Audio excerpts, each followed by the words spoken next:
Hello बच्चों, welcome back. I am yours Neeraj Kumar Patwa. जैसा कि हम लोगों ने 24 नंबर क्वेश्चन तक रिजॉल्व कर लिया है, आगे चलते हैं 25 नंबर क्वेश्चन पे, जो कि हमारे ईएमएफ चैप्टर से बिलोंग करता है। जो कि सिंपली अगर आप जो भी इसके फॉर्मूले हैं, जो भी हमने डेरिवेशन के सामने टाइम में देखा है, वो फॉर्मूले अगर याद हो तो इन क्वेश्चंस को डील करना काफी आसान पड़ जाएगा। आइए सबसे पहले नंबर क्वेश्चन को देखते हैं। अच्छा, यहाँ पे थोड़ा सा डायग्राम में ऐसा ये सर्कुलर सेक्शन है ना, ये थोड़ा ऐसा अलग से दिख रहा है बट ये है सर्कुलर सेक्शन। ओके, तो एक तरफ है हमारा सेमी इनफाइनाइट वायर, दूसरे तरफ भी है सेमी इनफाइनाइट, और ये जो है ये है सेमी सर्कुलर। इन तीनों के कारण अगर मैग्नेटिक फील्ड देखे पॉइंट ओ पे, तो इसके कारण अंदर जा रहा है, इसके कारण भी अंदर, और इसके कारण भी अंदर जा रहा है। मतलब तीनों के कारण क्या होना चाहिए, ऐड हो जाएगा, है ना। आइए देखते हैं यहाँ पे ऐड करके जो नेट मैग्नेटिक फील्ड होगा, सेमी इनफाइनाइट इसके कारण अंदर और इसके कारण अंदर, दोनों के कारण अंदर है, तो 2 times of mu naught I upon 4 pi R, जो कि होता है सेमी इनफाइनाइट वायर के कारण एक पर्टिकुलर पॉइंट पे, एक इंड से आर डिस्टेंस पे मैग्नेटिक फील्ड का फॉर्मूला, प्लस सेमी जो ये हमारा सर्कुलर सेक्शन है इसके कारण हो जाएगा mu naught I upon 2 R into theta by 2 pi. यहाँ पे थीटा क्या है, पाई अपॉन 2 पाई। अगर इन दोनों सेक्शन को देख ले क्या कॉमन आ सकता है, mu naught I upon 4 pi r common आ जाएगा, और हमारे पास बच जाएंगे, अच्छा यहाँ पे पाई नहीं है, ये पाई है, पाई प्लस 2 बच जाएगा, यानी कि हो गया हमारा mu naught I upon 4 pi R into pi plus 2। All right, तो जो ए है हमारा इसका हो गया है आर। ठीक है, देखते हैं दूसरे वाले सेक्शन को। इसमें देखें तो ये एक वायर के जैसा है इनफाइनाइट वायर के कारण, और ये एक सेमी सर्कुलर लूप है। सेमी सर्कुलर लूप के कारण हो गया अंदर, और इनफाइनाइट वायर के कारण हो गया बाहर। यानी इन दोनों के कारण अगर देखें तो एक दूसरे के मैग्नेटिक फील्ड को वो काउंटर कर रहे हैं, यानी कि प्लस और माइनस हो जाना चाहिए एक दूसरे में, है ना। तो कर लेते हैं फिर, यहां पे अगर लगा लें तो mu naught I upon 2 R हो गया हमारा सर्कुलर लूप के कारण, जो कि हो गया अंदर की ओर, और बाहर की ओर जो है इसे मैं माइनस ले रहा हूं, ये हो गया mu naught I upon 2 pi R. एक लॉन्ग इनफाइनाइट वायर है कि नहीं, करंट ऐसे आ रहा है, ऐसे लूप में होते हुए फिर ऐसे जा रहा है। ठीक है, ओके। तो यहाँ पे पाई हमें देखना पड़ रहा है कि ऊपर नीचे मल्टीप्लाई डिवाइड कर दे अगर, तो कुछ कॉमन आ जाएगा, mu naught I upon 2 pi R into pi minus 1, है ना। जो कि यहाँ पे ऑप्शन में देखे तो यहाँ पे पाई भी होना चाहिए, जो ऑप्शन एस से मिल रहा है। ठीक है, ओके। नेक्स्ट सेक्शन में देखे तो ये अगेन एक सर्कुलर सेक्शन है, ये सेमी इनफाइनाइट है, और ये फिर से एक इनफाइनाइट है, लेकिन इसी वायर के लाइन पे वो पॉइंट है जहां पे मैग्नेटिक फील्ड निकालना है। तो इस ऊपर वाले सेक्शन के कारण मैग्नेटिक फील्ड क्या हो जाएगा, 0, है ना। तो ये इनफाइनाइट वायर जो है इसके कारण ऐड होगा, और ये जो सेमी सर्कुलर है उसके कारण ऐड होगा। यहां देख लेते हैं क्या होगा। पहला हो गया mu naught I upon 4 R, तो हो गया हमारा सेमी सर्कुलर के कारण, plus mu naught I upon 4 pi R हो गया हमारा इनफाइनाइट के कारण। दोनों ऐड हो रहे हैं, अंदर में जा रहे हैं ना। ठीक है, तो ये हो गया म्यू नॉट आई, पाई से ऊपर नीचे मल्टीप्लाई डिवाइड कर दें तो पूरा का पूरा एक सेक्शन आ जाएगा हमारे पास 4 पाई आर बाहर, है ना। थोड़ा सा लैग कर रहा है बट हम देख पा रहे हैं कि जो हमारा आंसर है ये निकल के आ गया है सी का पी, है ना। ये सी का ऑप्शन है, यहाँ पी मिल रहा है, यानी ए से आर मिलना चाहिए, बी से एस मिलना चाहिए, सी से पी, और ऑब्वियस है कि डी से जो है वो क्यू जाके मिल जाएगा, क्योंकि ये एक हाफ रिंग के जैसा है, सेमी सर्कुलर वायर है। ठीक है, तो ऑप्शन ए जो है हमारा ये करेक्ट हो गया है। ठीक है, अगेन मैं याद दिलाना चाहूं कि ये मेमोरी रिटेंशन है, यहाँ पे ऑप्शंस कुछ ऊपर नीचे हो सकते हैं, बट जैसे जैसे हमें क्वेश्चंस मिले हमने उस तरीके से इनको रख दिया है आपके सामने। ओके, चलते हैं नेक्स्ट क्वेश्चन पे। A parallel plate capacitor of plate separation 2 mm and plate area 40 centimeter square is filled with a dielectric whose area is same. Area same है, ठीक है। As plates of capacitor thickness is 1 mm, यानी कि जो separation था उसका आधा हमने डाइलेक्ट्रिक स्लैब को भर दिया है, जिसका डाइलेक्ट्रिक कांस्टेंट भी गिवन है। ओके, तो हमें नया कैपेसिटेंस क्या होगा वो निकालना है। मानते हैं ये प्लेट है ना, ये टर्मिनल्स है जाके जुड़ने वाले हैं। इसमें आधा सेक्शन जो हमने क्या किया है, डाइलेक्ट्रिक डाल दिया है जिसका के की वैल्यू हमें पता है। अच्छा, अगर ये देखें तो ये एक कैपेसिटर C1 है और ये एक कैपेसिटर C2 है और ये 7 to 7 एडजेसेंट लगे हुए हैं, यानी कि ये सीरीज में जुड़े हुए हैं। अगर हम C1 को लिखना चाहें तो C1 को लिख सकते हैं K times of epsilon not, area same है और जो सेपरेशन है वो D/2 है। अगर ये पूरा सेपरेशन D है हमारा तो ये हो गया D/2, राइट। वैसे ही C2 को लिख ले अगर तो हो गया एप्सिलॉन नॉट A/D/2। यहां पे जो हमारा डाइलेक्ट्रिक कांस्टेंट है वो एयर है जिसकी वैल्यू क्या है भाई, 1 है ना। अब इन दोनों को सीरीज में लेके जाना है। सीरीज में अगर कैपेसिटेंस देख ले तो इस C इक्विवेलेंट का फॉर्मूला जो कि आपने रट ही रखा होगा, C1/C2 divided by C1 into C2 divided by C1 plus C2, है ना। यहां से देख ले तो एक टर्म हमारा कट जाएगा, K times of epsilon naught A divided by D/2 into epsilon naught A divided by D/2 whole divided by K plus 1। Common निकाल लिया हमने क्या, एप्सिलॉन नॉट A D/2। तो ये पूरा का पूरा जो टर्म है ये एक को कैंसिल कर चुका है और यहाँ पे वैल्यू को डाल देते हैं। वैल्यू को अगर डाल दे तो K की वैल्यू है 5/6। एप्सिलॉन नॉट तो ऐसे ही रह गया।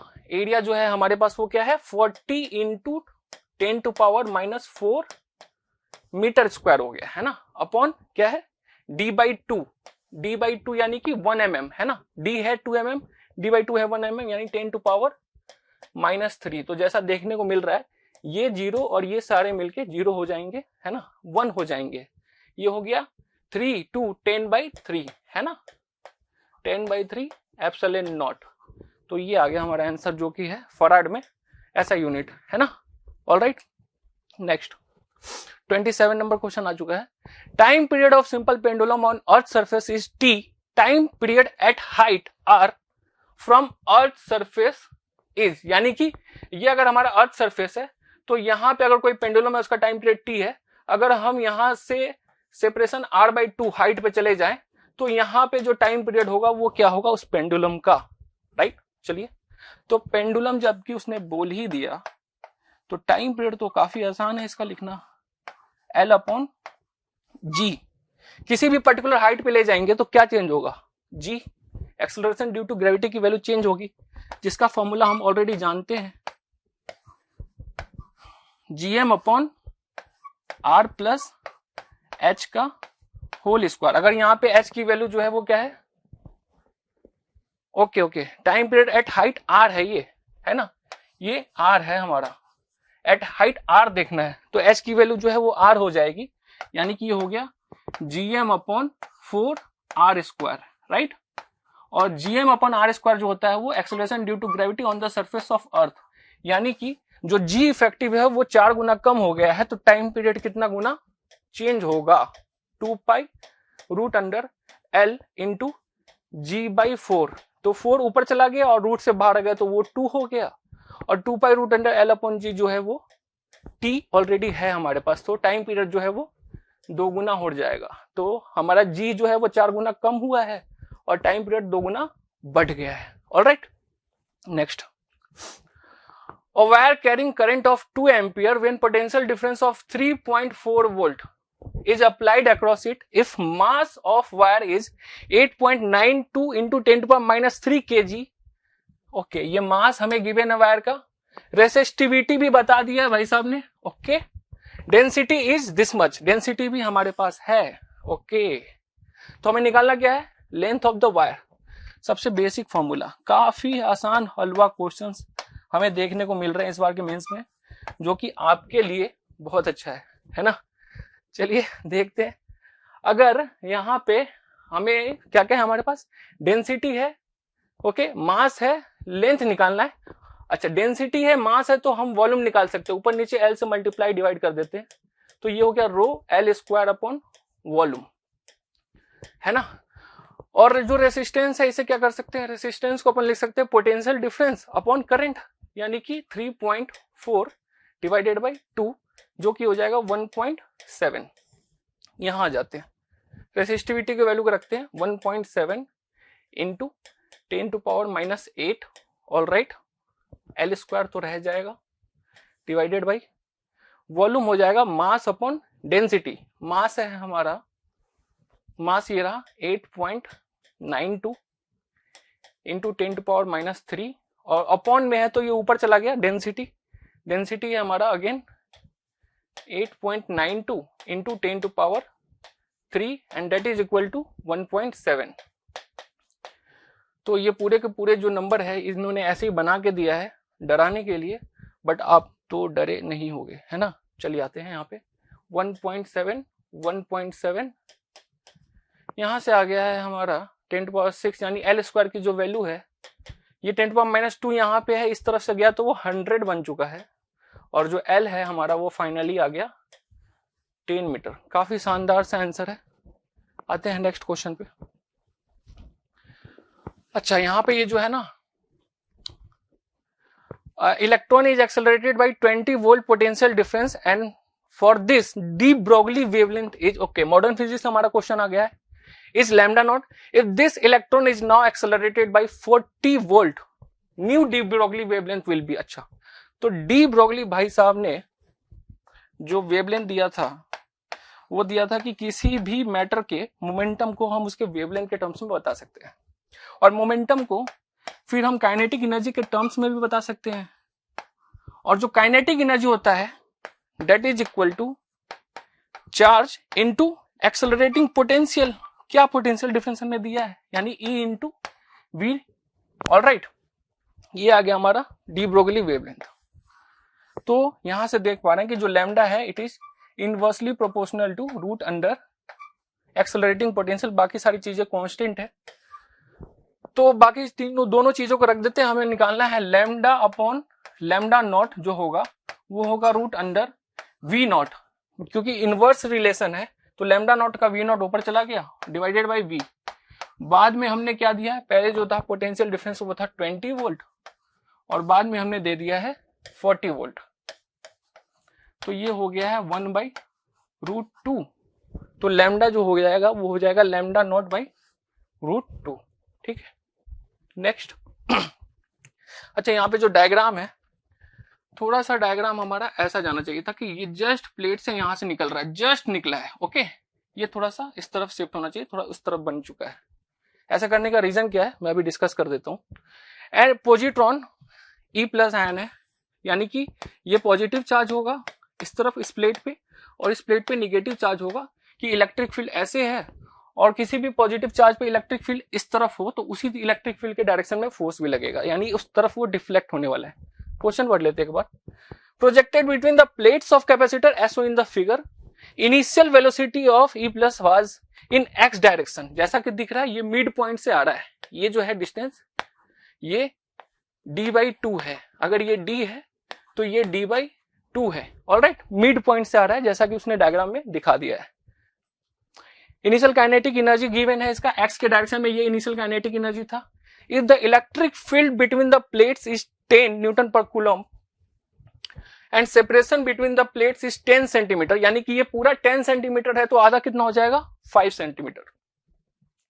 Value of angle of deviation of the path of E+ as it comes out of the field, यानी कि जस्ट निकल रहा है ऐसे। दैट मीन्स जितना भी work done by this conservative field होगा वो पूरा का पूरा इसको y के डायरेक्शन में काइनेटिक एनर्जी प्रोवाइड करने वाला है क्योंकि इलेक्ट्रिक फील्ड हमारा इस तरफ है। अच्छा, काइनेटिक एनर्जी को क्या लिख सकते हैं, अगेन वही फॉर्मूला आ गया है Q times of delta V, है ना। और डेल्टा V को क्या लिखा जा सकता है, ये y के डायरेक्शन में काइनेटिक एनर्जी है ना। इंटीग्रेशन ऑफ E.dx, जैसा कि उसने इलेक्ट्रिक फील्ड कांस्टेंट बोल दिया है तो ये इंटीग्रेशन के बाहर आ चुका है। इंटीग्रेशन कहां से कहां तक करना है, d/2 से d, है ना, d/2 से d। तो Q times of E into dx का हो जाएगा x, सॉरी यहाँ y लिख देना चाहिए था, थोड़ा सा कंफ्यूजन कम हो। तो ये हो गया y, d माइनस d/2, तो ये अगेन बन गया है d/2। अगर देख ले तो ये आ गया हमारा E, इलेक्ट्रिक फील्ड था 10, d था हमारा 10 सेंटीमीटर तो ये हो गया 5 सेंटीमीटर, d/2 है तो ये हो गया 0.05 मीटर, है ना। इसको अगर देख ले तो ये कुछ 0.5 इलेक्ट्रॉन वोल्ट के जितना एनर्जी आ गया है जो कि हमारे x में भी था, यानी कि जब वो निकल रहा है ऐसे करके निकल रहा है फाइनली, तो उसके एक्स के डायरेक्शन की जो काइनेटिक एनर्जी अगर बराबर है हाफ एम वी स्क्वायर, अगर काइनेटिक एनर्जी एक्स और वाई में बराबर है तो स्पीड भी एक्स और वाई में बराबर होने चाहिए, यानी कि और कुछ ऑप्शन बचा नहीं। अगर V X equal to V Y है तो टेन थीटा की वैल्यू क्या हो जाएगी 1, यानी कि जो थीटा हो जाएगा वो हो जाएगा